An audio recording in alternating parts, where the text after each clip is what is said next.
আসসালামু আলাইকুম। সময়ে আমরা যে সময়ে অবসর সময়ে আমরা বিভিন্ন গল্প বই পড়তাম। তো গল্প বই থেকে পড়তে হইতো, দেখা যায় ঘন্টার পর ঘন্টা বই। চিন্তার সাথে এটা মিল রয়েছে, এই কারণে ওই জগৎকে আমরা পছন্দ করি এবং ঘন্টার পর ঘন্টা এই জগতে আমরা ব্যস্ত থাকি। মানে ভার্চুয়াল যে লাইফ, হয়তো কেউ ফেসবুক দেখেন, কেউ বিষয় থাকতো।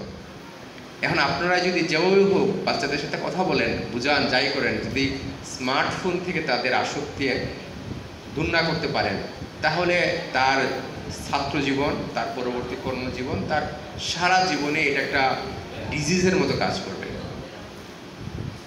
তার জীবনটা ধ্বংস করার জন্য যা যা কম্পোনেন্ট আর রয়েছে, এই সময়টা নষ্ট করবে, অন্য কিছু তার লাভ এনে দিতে পারবে না। মোবাইল ফোনের এত নেগেটিভ ইফেক্ট এখন সোসাইটিতে সিদ্ধান্ত নিতে হবে। প্রথম বিষয় হচ্ছে আপনার বাচ্চাকে প্রতিদিন স্কুলে পাঠাতে হবে। স্কুলে পাঠানোর অন্য কোনো বিকল্প নাই। স্কুলে আপনার বাচ্চারা আসে 9টার সময়, বাসায় যায় 4টা-5টার সময়, প্রায় 7-8 ঘন্টা স্কুলে থাকে। তাকে যদি স্কুলে না পাঠান, এই 7-8 ঘন্টা সে অন্য কাজে ব্যয় করবে, পড়ালেখার কাজে ব্যয় করবে না। এই কারণে প্রত্যেকটা বাচ্চাকে আপনার বাবা মা যারা আছেন প্রতিদিন সকালে স্কুলে পাঠাবেন, কোনোভাবে সে যাতে স্কুল কামায় না দেয়। দ্বিতীয়ত, স্কুল থেকে প্রত্যেকটা বাচ্চাকে কিছু হোমওয়ার্ক দেওয়া হয়, বাড়ির কাজ দেওয়া হয়। কারণ বাচ্চারা কেন বলে এটা দেওয়া হয় না, আমি এখানে যারা শিক্ষক রয়েছে সম্মানিত, ওনাদেরকে বলবো, আপনারা প্রতিদিনই বাচ্চাদেরকে প্রত্যেক সাবজেক্টে হোমওয়ার্ক করে দিয়ে দিবেন। হোমওয়ার্ক যদি দিয়ে দেন তাহলে বাচ্চারা এই কাজগুলো করে। অভিভাবকদেরকে ফোন দিয়েছি, বিকালবেলা স্যার আমি মাইকিংও করাইছি, অর্থাৎ আমার চেষ্টার ত্রুটি। তারপরও বলতে হয় আমার 104 জন ক্লাস 10-এর পরীক্ষার্থী যারা উপস্থিত, অভিভাবক উপস্থিত হয়েছেন 90 জন, 92 জন অভিভাবক উপস্থিত হয়েছে।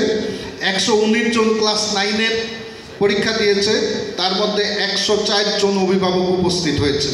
আমরা চেষ্টা করেছি, তারপরও কিছু অভিভাবক আসে নাই। যারা আসতে পারে নাই, হয়তো কোনো অনিবার্য কারণে আসতে পারেনি, সেটা হয়তো এক্সকিউজ করা যাবে। বাকিটা যারা আসেন নাই, এটা ঠিক হয়নি, এটা আসা উচিত ছিল। যাই হোক, এই স্যার তার সরকারি দপ্তরের সকল কাজ রেখে, সরকারি কাজকর্ম রেখে এখানে আমাদের জন্য এসেছেন, এই ছাত্রছাত্রীদের ভালোর জন্য। ভালো পরামর্শ, তার যে নির্দেশনা, সেই নির্দেশনাগুলি আমাদের কাছে পাথেয় হয়ে থাকবে, আমাদের অনেক কাজে লাগবে। আমি আপনাদের কাছে করজোরে অনুরোধ করব, আপনার সন্তানকে আপনি প্রতিদিন স্কুলে পাঠাবেন। এই পাইকপাড়া স্কুলে কখনো কোনো আর্লি লিভ নাই। পাইকপাড়া স্কুলে কোনো ক্লাস 4 পিরিয়ড পর ছুটি, 3 পিরিয়ড পর ছুটি, এমন রেকর্ড নাই।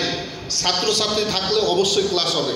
আমি জানুয়ারি মাস থেকে এখানে সকাল 10টা থেকে 4টা পর্যন্ত ক্লাস করি, এবং এখানে কোনো ফাঁকি ঝুঁকিরও কায়দা নেই, ফাঁকি দেওয়ারও অবকাশ নেই।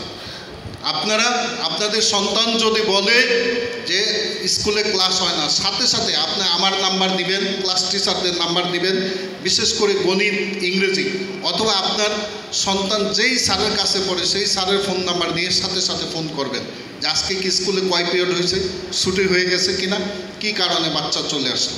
আর মাঝে মধ্যে আপনারা স্কুলে আসবেন।